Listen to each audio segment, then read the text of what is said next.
after she passed away, we received thousands of calls and emails and texts and obituaries. And I remember thinking to myself, we must be pretty good people.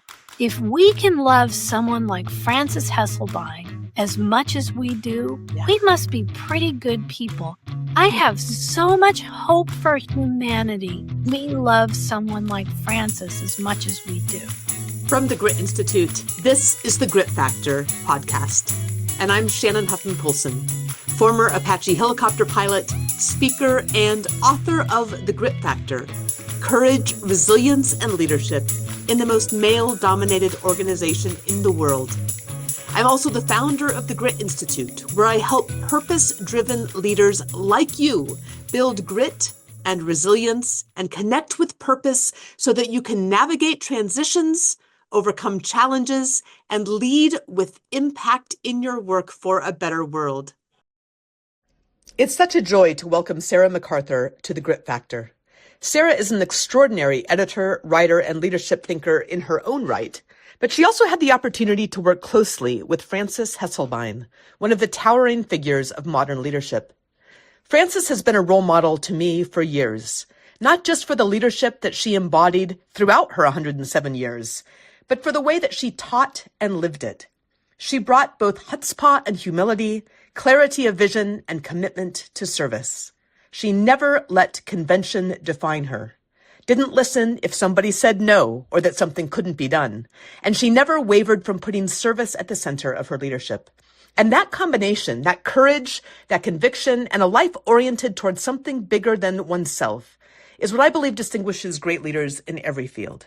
It's also what Sarah carries forward through her work, preserving Frances's legacy and sharing her wisdom with the next generation. Today, we'll explore the lessons that Sarah learned working alongside Frances, what makes those lessons so urgent now, and how each of us can practice that same integrity and commitment to service in our own leadership journeys. Let's take off.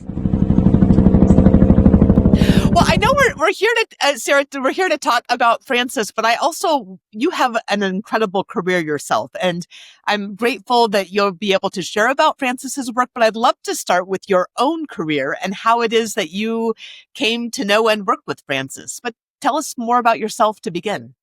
Oh, well, I used to work and still know very well, love so much, a man named Marshall Goldsmith, who's an executive coach, best-selling author, speaker, and he met Frances in 1981, the year after she met Peter Drucker.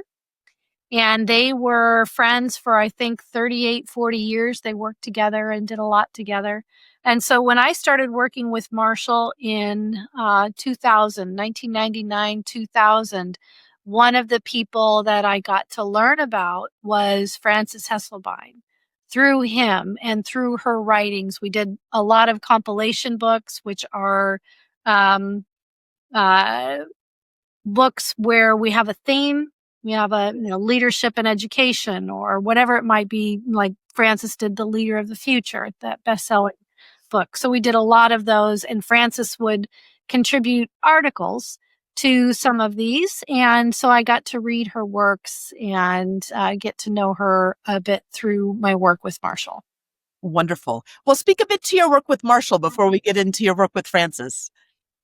Oh, my work with Marshall. So, managing editor. So all those compilation books, I think he's got 45 books now, 45 to 50 books now. And I worked on at least 35 or 40 of them as the managing editor of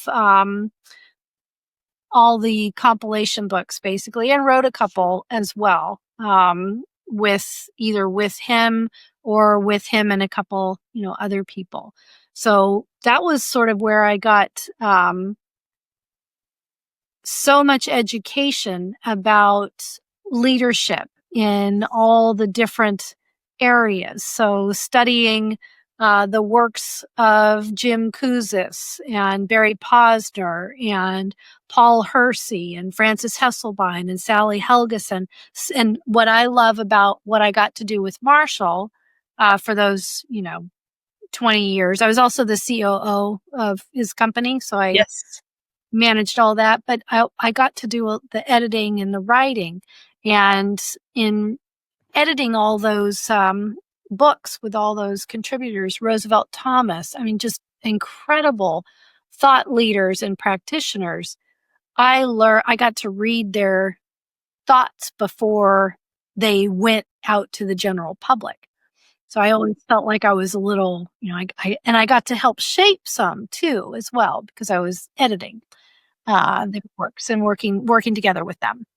Well, and I love the title of your book that I think you did in partnership was "Work is Love Made Visible." That's right, and that's just a big old love letter to Frances. Yeah. That was the same thing. So in the early 2000s, I wanted to hear read what different thought leaders, corporate leaders, business leaders, nonprofit leaders, government leaders, educational leaders around the world, political leaders, what they thought were the trends happening in leadership in their areas, and what did they think was going to happen? What did they think we needed for leadership going forward? And so I asked, Frances was one of the people that I asked to contribute to this book. And it was called the AMA Handbook of Leadership. And she contributed an article. And it is the first article about leadership that ever made me cry. And it made me cry because Frances, in it, Frances was writing about leadership and having respect for all people. And I thought, if Frances can be who she is and lead how she does, so can I. And it was that moment where I found someone whose leadership I felt, if she can do it, I can do it. I just finally found that person for myself. And a few years later, asked her if she would be my mentor. And then one of the things that we would do is we would go to lunch. So early in the days, I would wanted to take her to her favorite restaurant in New York City. There were two, but one of them was the Four Seasons restaurant, which was not cheap. And so I would go over to spend like a week working in New York with Marshall. And one of the things I would want to do is take Frances to lunch at her favorite restaurant, which meant I didn't eat the rest of the week, but I got to take Frances to the Four Seasons restaurant. And we'd go to lunch. And at lunch, she would always ask me this question: what do you see when you look out the window that's visible but not yet seen by others? And at first I answered the question sort of, I didn't really know what to say. Deep question. And I just said, I see people don't communicate well, and I need to work on that or something. It was about communication. And she said, great answer. I love that. And then the next time we'd have lunch, she'd ask me the same question over and over. And finally, a few years later, I had my answer. I know my answer. And so I wrote it up in a letter to Frances, and I framed it, put it in beautiful script, framed it, and gave it to her for her birthday, November 1st. And she said, oh, this is beautiful. And the next day, I called her up and said, now I know what I see when I look out the window would be really neat to ask lots of other people what they see when they look out the window, and we could put it in a book. What do you think about that? And she said, great idea. So we decided to do that. And then we invited Marshall Goldsmith to be an editor. And asked 35 of 40 of our greatest friends to give us their view of what they see when they look out the window. That's visible, but not yet seen by others. And so that's where that book, Work is Love Made Visible, comes from.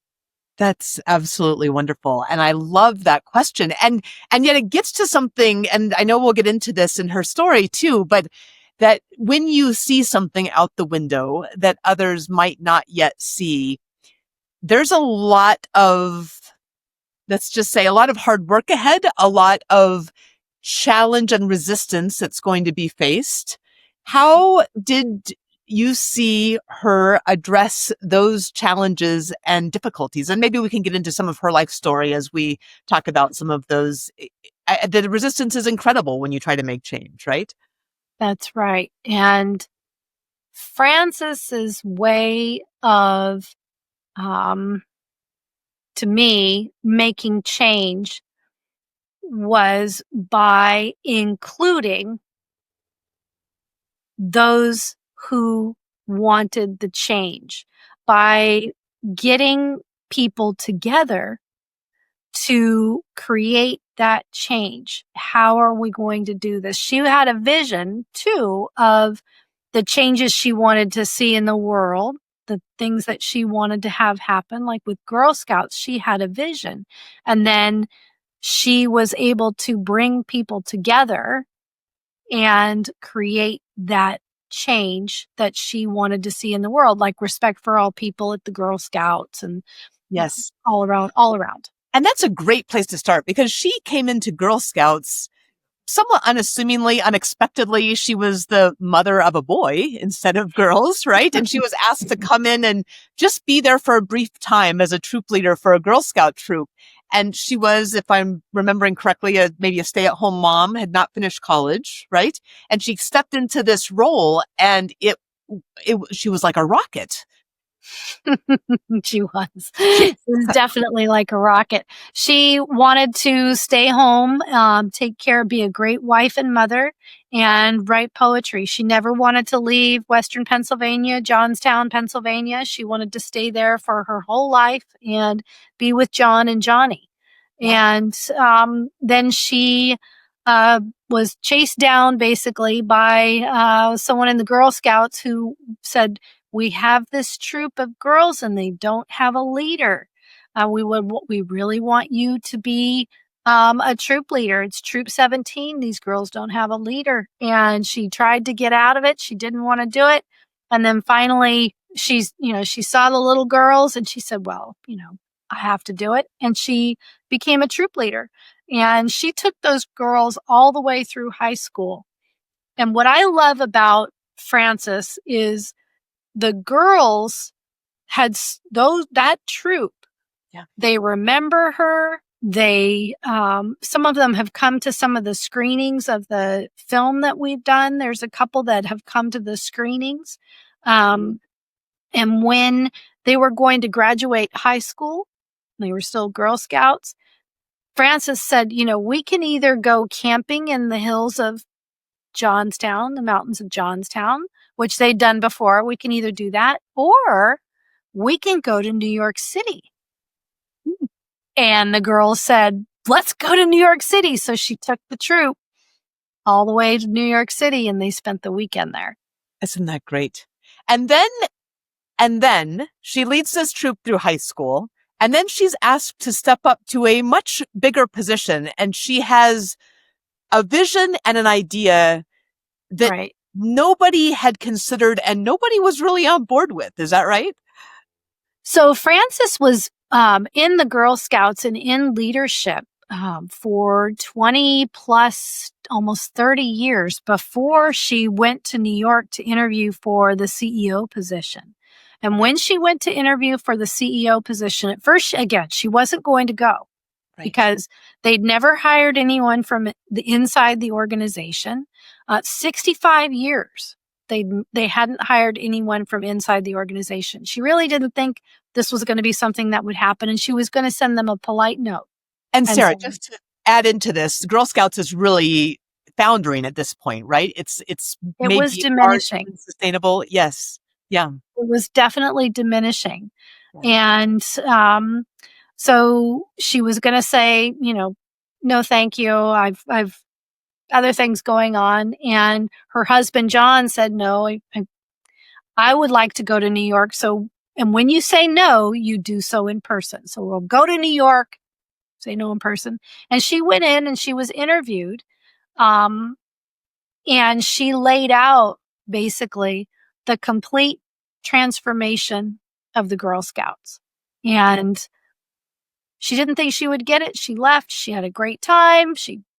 This is what needs to happen, in my opinion. And then she left. And 2 days later, she got a call and they offered her the position of CEO. And her vision was, she spent 13 years as CEO of the Girl Scouts and realized that vision, tripling minority membership, leading a staff of 780,000 volunteers, creating the Edith Macy Center, the state-of-the-art leadership development center, where she brought in great thought leaders, Peter Drucker, Marshall Goldsmith, Jim Collins, to share with the leadership of Girl Scouts. So the Girl Scouts became just a real, a transformed institution. Absolutely. Well, she became, through this work and then the subsequent work that she did, and I know we're going to talk about that as well, but really a legend in leadership, right? And I think in part her partnership with Peter Drucker was invaluable in that, but she really brings forward this values-based and this servant leadership. Can you talk a little bit about how that came up at that time, especially because if we think about that time and everything else that's going on in the world, there's a lot that's a lot more profit driven, a lot more about building companies and building them quickly and building wealth. And that's kind of the focus of society at that time. But she's able to come up with this very values-based servant leadership and be incredibly effective. Mm-hmm. And Frances, to me, she was alive for 107 years. So she was born in 1915. She passed away in 2022. A life bookended by pandemics. 1918 with the Spanish flu, 2022, 2020 with COVID. And everything that happened in between. The external circumstances that she saw for that 107 years, the external circumstances that she maintained her principles and character through is incredible. And today, sometimes, we think it's so unique, our external circumstances, and surely they are. They're always unique. And they were those 107 years as well. And what's so important is her consistency of character. Who she was didn't change. Her respect for all people, her love for people, her humility, her service, that didn't change. That was who she was. And when I look at the example of her life and how she lived her life as an example that we can look at today. It's like a gift that she gave us. Like, this is what it looks like if you are this the whole way through. This is what it looks like. Yes, it's incredible. I mean, it's the kind of heroes that I think we need today, and we need to recognize today, and we need to hold up today. And when we talk about the grit factor and the grit triad, the foundational piece of that is knowing your story and being connected to purpose. And the consistency of that is the key, right? It's not the sexy stuff. It's not the flashy stuff. It's the consistency and holding to that line despite the resistance, despite the forces that move against it. She must have experienced that as well. What did you see that she had to weather to stay in that? Well, there's always resistance. So in every person's life, there is always resistance. So with Frances, she had personal things that she went through, the death of her husband. the death of her son. I mean, she lived to be 107, so pretty much everyone she knew, from her time for sure. And then and often the generation that came after her, they passed away before she did. So that personal um, loss and resistance. Girl Scouts, when she first arrived, those first years, there was the cookie incident. I mean, she weathered these external circumstances with character intact, which to me is that's the what I learned from.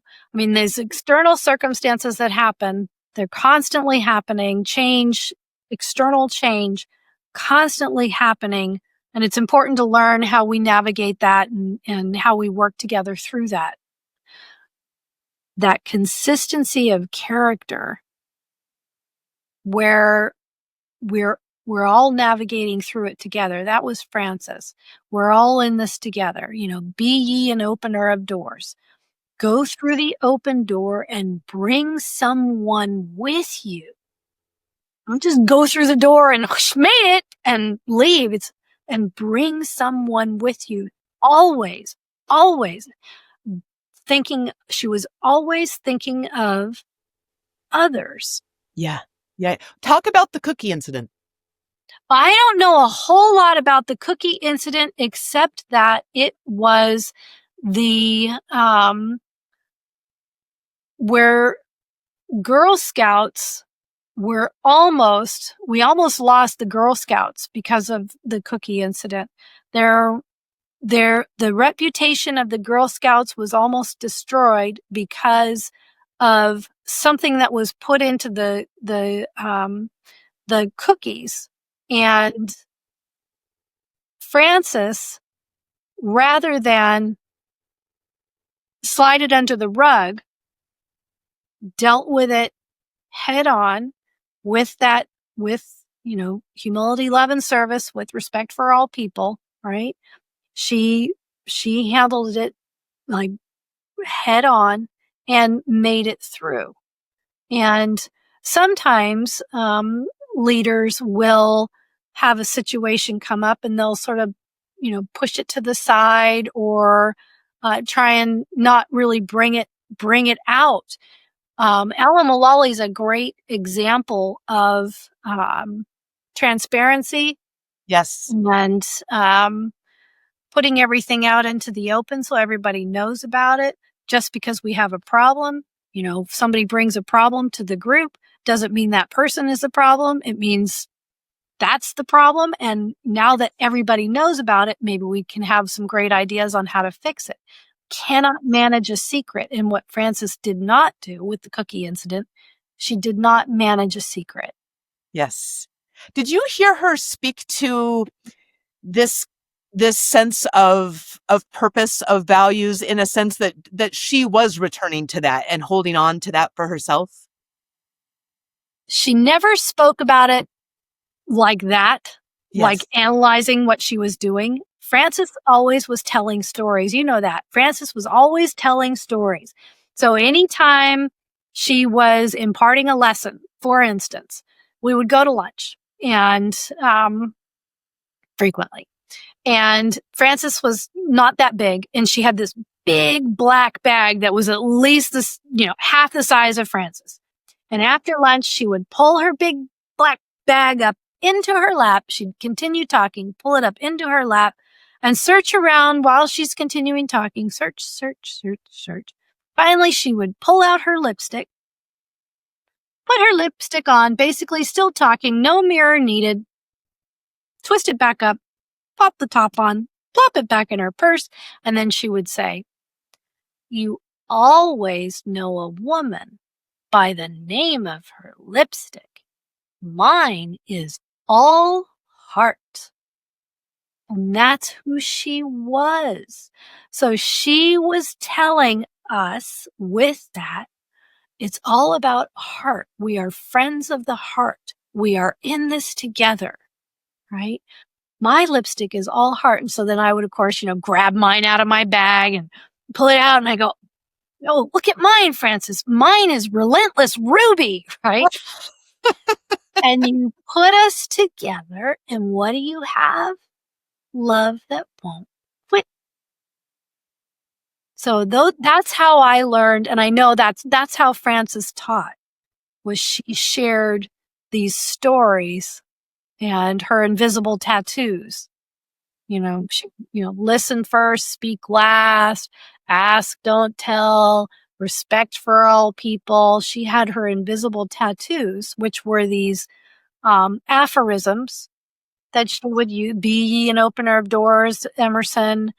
She had these aphorisms, and then each of these aphorisms had these great stories, respect for all people, and her story of the Chinese vases and Mr. Yi. She had these stories that we could relate, or at least I could relate to and learn so much from. Yes. Yes.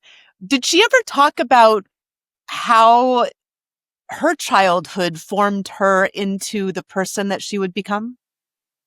Absolutely. Absolutely. There was her defining moment when she was 8 years old, with the Chinese vases. She also, I would talk with her a lot. She would talk with me a lot about her mom and her siblings and what it was like when she was a teenager. So Frances was really smart and very good in school. And when she was 16, 17, maybe 17 years old, she was born in November, so 16, 17, she was going to go to college in Philadelphia.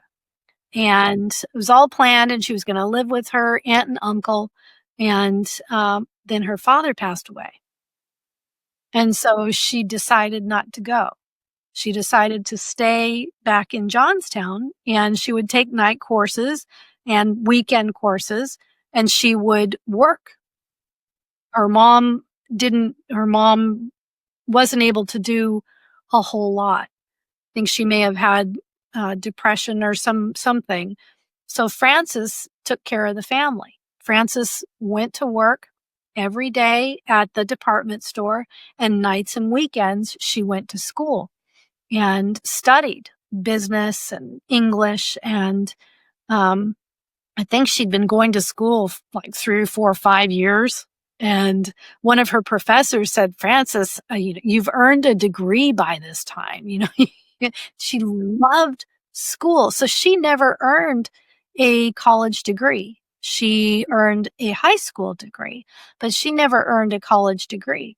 So when she's, you go into her office in New York or wherever it was, when you go into her office and all those honorary doctoral degrees, 23, 24, 25 degrees from universities, this person who never graduated college, never went to college, received all these degrees. She was just an extraordinary person who showed us that we don't have to do things exactly cookie cutter plan.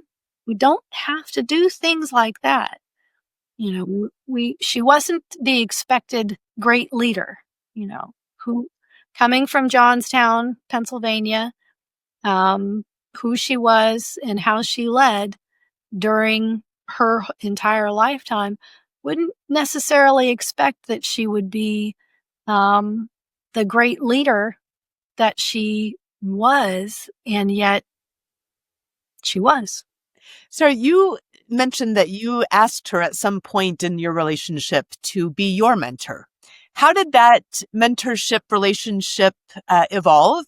And maybe there's a story, big or small, that captures the essence of that mentorship for you. Oh, I am so fortunate. So I met Frances through Marshall, knew her for a few years, and came to a point in my life where I felt like I had a choice. I didn't really know what it was. I just knew I could either go that way or that way. I was living on the West Coast, working with Marshall, and it just felt like I could go that way or that way. That way was calling Frances and asking her to be my mentor. And that way was the same old, same old. And I mustered up everything I had in me, and I picked up the phone and I called Frances and I said, hi, Frances, it's Sarah. She picks up the phone. Hi, Frances, it's Sarah. And she said, well, hello, darling. How can I help you? And I said, not one for a whole lot of words. I said, I was just hoping that you would be my mentor. And she said, I would be honored. Send me your writings. I'll take a look and we'll take it from there. And so I did. And that was a number of years ago, early 2000s. And if you've been asking yourself, what's the point of all of this? Not just in your job, but in your life, you're not alone. Most high achievers I work with aren't lacking drive. They're lacking direction that actually matters. That's why I built Leading with Purpose at the Grit Institute. It's a step-by-step path to reconnect with what drives you, leads you, and sustains you, especially when things get hard. If you're tired of just checking boxes and you're ready to lead with intention, go to thegritinstitute.com/purpose/ and start Leading with Purpose today. That began that mentor relationship. And with Frances, could call her a mentor, of course, and then also a friend of the heart, battle buddy, fellow traveler, all those, best, dearest friend. And so we spent a lot of time together. So I was living on the West Coast and asked Frances to be my mentor, and she said yes. And over the years, I love her so much. Every time I'd be with her, I just wanted to be with her more and learn more. And so I ended up in 2018, I decided that I needed to move over to the East Coast. So I moved over to Pennsylvania, to Easton, Pennsylvania, and I moved about a mile away from Frances in Easton. She had a home in Easton, and then she had an apartment in New York. So I moved here to Easton, about a mile away, and I would spend every weekend with Frances, learning, being with her, doing whatever we did, and did that for a couple of years. And then COVID hit, and Frances wasn't coming to Easton. She was staying in New York, where it was just better for her to be in New York. Work was there and everything. So I put up with that for a few months, and then I moved into New York. I'll be closer to Frances. I am not staying here. Moved into New York, and I moved up on East 83rd. Frances was down on East 57th. Every day, walk down to Frances's, spend a couple hours, walk back home, continue my work every day, back and forth, back and forth. And then it seemed like it was time to go. It wasn't really opening up in New York. Frances, she couldn't get her hair done. She couldn't get her nails done. Couldn't go into the office. I mean, just was not a lot happening. So we decided. It's 105 at this point, right? She was a good 105. Yep. Yeah. And so we decided to move back to Easton, and we moved back into her condo. And so I lived in the guest room. Frances lived here, and we had help that came every day. They were here all the time. And so I continued to get to be with Frances and learn from her.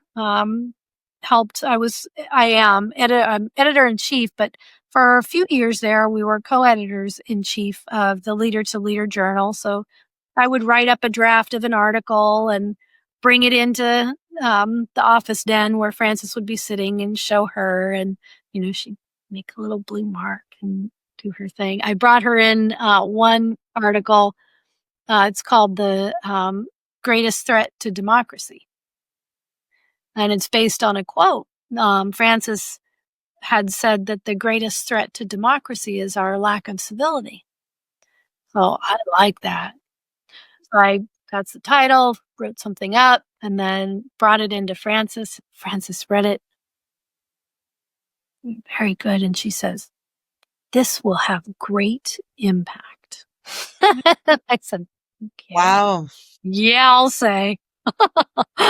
I'll say. So that's to have been close with Frances for a long time and to have gotten to learn from her and just to be around her has been pretty a gift of a lifetime. She also was a mentor to CEOs and nonprofit founders and even generals, if I remember correctly. Yeah. What did mentorship mean to her?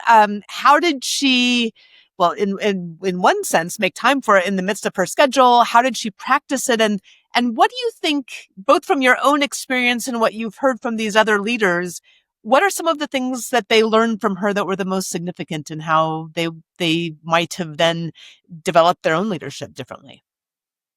Yeah. So Frances, she always made you feel like you were the only person in the room. So even if you show up and there's something going on, like I would show up and something's going on, or somebody would show up out of the blue, somehow nothing else mattered. I don't know how she did that. That whoever, it's like she was so in the moment and so able to keep moving with what needed to be happening. She was so in the moment, Zen, I think they call it Zen. So in the flow of life, in the big stream of life, she was just able to navigate life in an incredibly centered, grounded, in the moment way. So I loved learning that and being around that. I loved that. And with, my own personal experience, I know a lot of the people that Frances mentored over the years at all different walks of life, from former Secretary Austin to my friend Alan Mullally. And so I got to experience quite a bit of that with Alan and Frances. We spent a lot of time together. And Frances's mentorship was just who Frances was so we'd have these calls and Alan would call up Frances and I, and he would give her, "Hello, darling, oh, so good to see, I love your big blue eyes," she'd say. And then he would, be so touched and just love her so much. And then he would proceed to say, "This is what's happening. This is what's happening at Ford, or this is what's happening with the family." And he would give her a full report of everything that was happening. And if there were things that were happening that needed special attention or needed her guidance, she would oftentimes break down her guidance to something, so visionary and so clear, sometimes so pithy, but her guidance was so visionary. It wasn't something I could, read in the Harvard Business Review, which is great. It wasn't something that somebody had already thought of.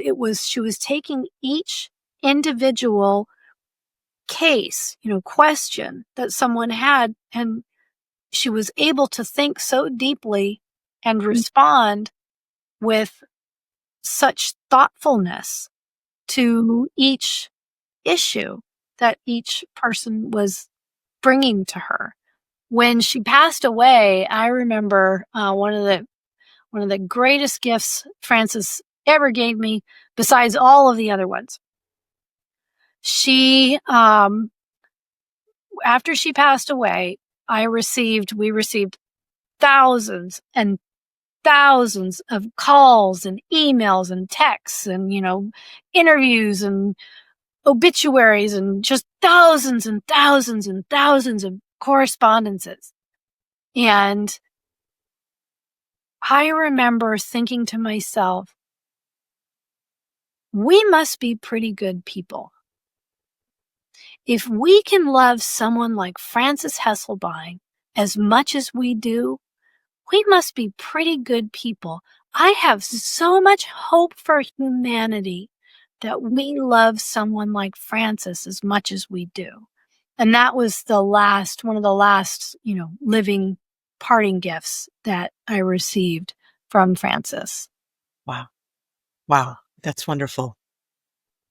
She was this rare person that seemed like she could move across sectors, like between boardrooms or community centers or a rough street, or people that were struggling with people who had every measure of success with complete equanimity. What gave her that credibility across all of those different sectors? And what was it that made her able to relate to people no matter where it was they were in the world? She loved people and she had respect for all people, no matter who, even people that she didn't agree with, or people who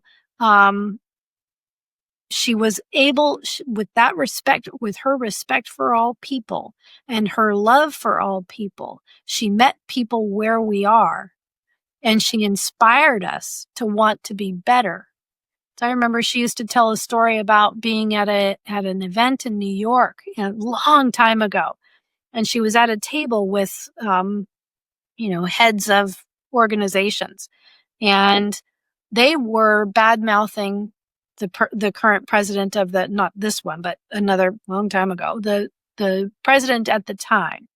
And she said, at the table, she said, "We do not disrespect the highest office in the land. You can disagree, but you do not disrespect." And then she made way to leave. She said, "I'm going to leave." And she left the table. And one of the gentlemen who had been sitting there chased her down in the hallway and said, "Oh, Mrs. Hesselbein, you're so right. I'm so sorry that we were acting like that and saying those things." And she said, "Thank you so much for your apology. And that's just something that we do not do. We have respect for all people." And I love that Frances was able to, even in something like that, she's able to stay true to the principle of respect for all people. The greatest threat to democracy is our lack of civility. Like, she was able to stay true and express that right there in the moment in a way that reached people who were right in the middle of doing exactly what she says. "No, I don't think that that's not what we do. That is not it." And so those were the kinds of things that she would talk about a lot. What do you think that Frances, this is always a tricky question because, of course, who knows, but you probably know as well as anyone else. What would Frances say to this generation of leaders, the next generation of leaders that are facing such incredible uncertainty, division, incivility, unfortunately, and the other many challenges that we're seeing across political and social and economic spectrums right now, as well as technology, of course? Well, a couple of things come to mind. One is, I remember when when COVID first, when everything shut down in March of 2020, and the world was in just such disarray. Everything was happening. Frances was in New York. and I was here in Easton. And I called her up on the phone and I said, Frances, have you seen everything that's going on? It's what's going crazy. What are we going to do? She said, yeah, I've seen it. I've seen it. And I said, well, Frances, how will we get through this? And she said, we will get through this together. And that's it. That's our solution for every challenge and opportunity we face. We will get through this together. And it's hard to believe because every external circumstance that happens is different and worse and more bad and more of them than the last, right? But not. You just, And the other thing she would say, which I always loved, is she would say, Shannon, pretend I'm Frances for a second. Ask me my blood type. Frances, what's your blood type? Be positive. No. Was it really be positive? It was really be positive. That's what I mean about the woman is so aligned. Right. All heart lipstick, be positive blood. I mean, really?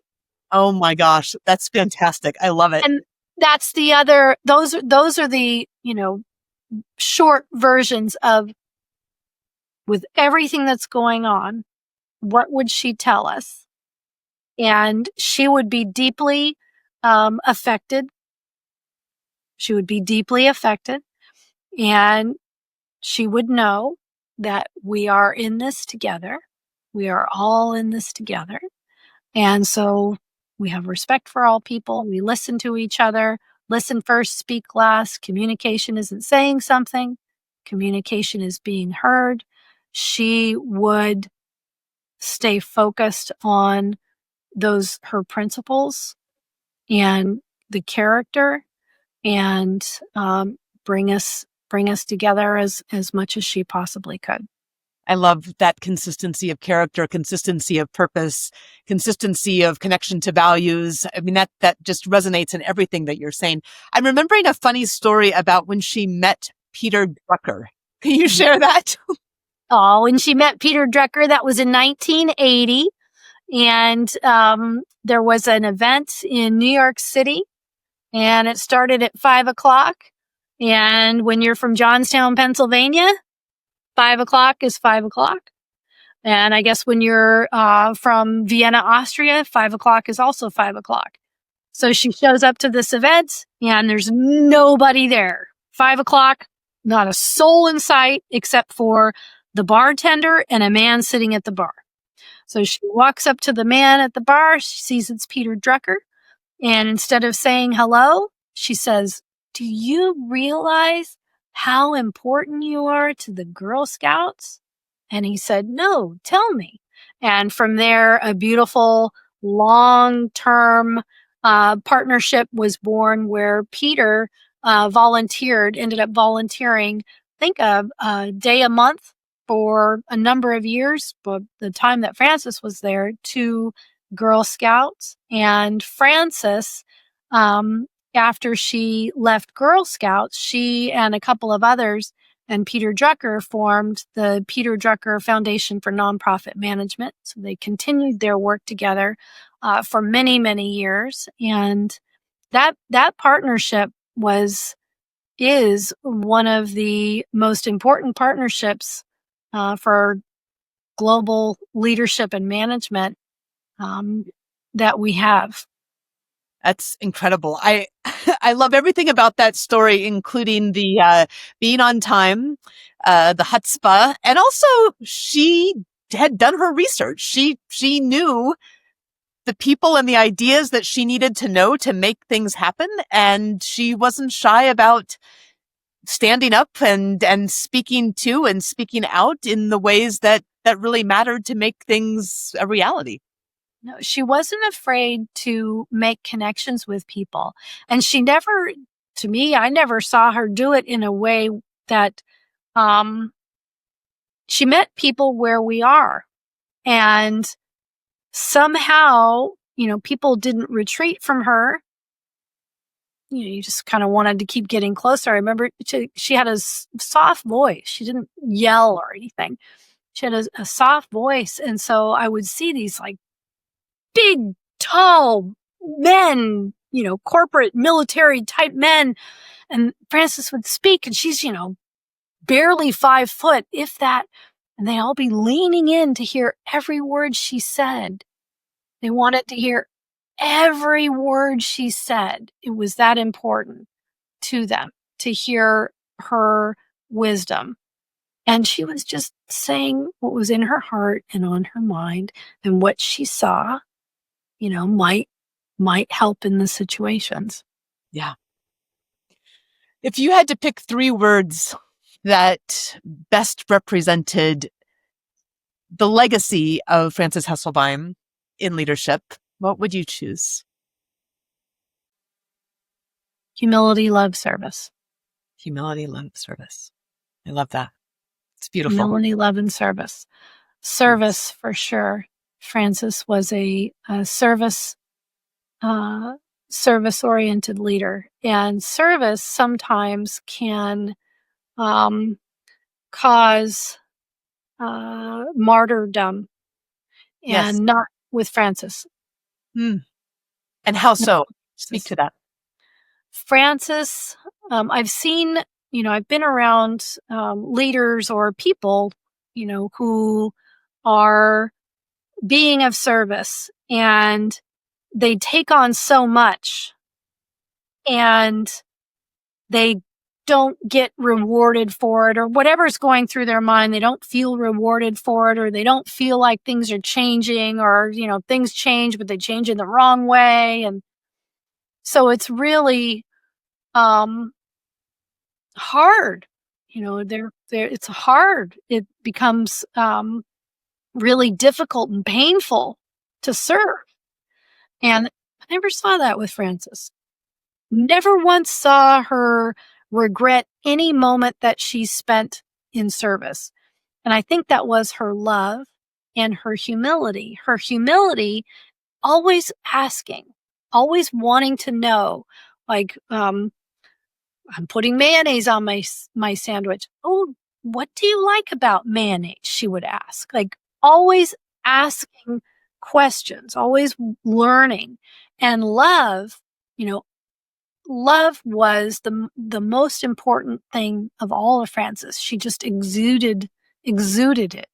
So those 3 words, I would think, to me, humility, love, and service are what made Frances, to me, yes, who she was. I think I remember, to serve is to live, right? Isn't that her quote? Yes. To serve is to live. It's to live. What we're here for. Right. And I would, even if she didn't speak more directly using the word purpose, it seems to me pretty clear that her purpose was to serve. Her purpose was to serve. That's what we're here for. We're here one of the things that she would say, and I've used it a lot in screenings, in screening the movie Defining Moments, that, Frances would say, if I have a wonderful day, we spend the day together, we go to a party, we have the best time, it's so wonderful, we had such a good time, best time ever. And if I go home and I ask myself, did I help anyone today? But really, we had the best day, most fun day, best day ever. And my answer to that question, did I help anyone today, is no. I have wasted a day. Interesting. And so in screening our documentary, what I've told a lot of people that I'm working together with, and myself, is beautiful film. If people see it and they like it, that's great. Does it serve anyone today? Does it serve the audience? Are they getting something out of it? And if not, are we being of service with this? And if not, we have wasted Frances's story. That is the last thing that she would want us to do. And for sure the last thing I would want to do is waste that beautiful gift that she has given us to share her story to help others. Tell us about the documentary as we close up here and how people can find it and find out more about how it is that you're keeping her legacy alive and how we can all learn and grow from the work that she's done. Oh, what a beautiful question. Thank you. And thank you so much for this time together. I've had the best time. So the documentary is, the title of it is Defining Moments, The Life and Leadership of Quiet Revolutionary Frances Hesselbein. And it's about Frances, who she was, how she led, the impact she's had on all of us, and the impact that we in turn have on others. Goes through her whole life story. Beautifully put together film. The production company is David Schleyer Productions. So David Schleyer is the director, did a beautiful job. And people can see it. We have lots of private screenings being scheduled around the country. Go to my website, Sarah at sarahmcarthur.com is the easiest way. And we are working on distribution. So hopefully someday in the very near future, in the next few months, we'll have availability for people to see it around the world. That's the plan. Wonderful. Well, thank you for all of the work that you do in the world, all of your ideas and work in the world. And as part of that body of work, what it is that you're doing for Frances's legacy. Oh, you're so welcome. Thank you for having me here. What a gift to spend this time with Sarah McArthur, reflecting on the extraordinary life and legacy of Frances Hesselbein. Frances showed us that leadership is not about titles or about power, but instead about courage, clarity, and above all, service. She had the chutzpah to challenge the status quo and the conviction to lead with purpose and heart. Her example has shaped my own journey, reminding me that grit is never just about persistence, but about persistence in service of something larger than ourselves. That's the power of purpose. And that's the kind of leadership we need now more than ever before. As we close, I invite you to take Frances's lessons and Sarah's reflections and ask yourself, how can I lead today with both courage and service at the core? How do I connect my grit and resilience to a greater purpose? That's the work we're committed to at the Grit Institute and here on The Grit Factor, helping leaders at every level build the courage, resilience, and sense of purpose to make a lasting impact. Thank you for joining us, and until next time, lead with grit and lead with purpose.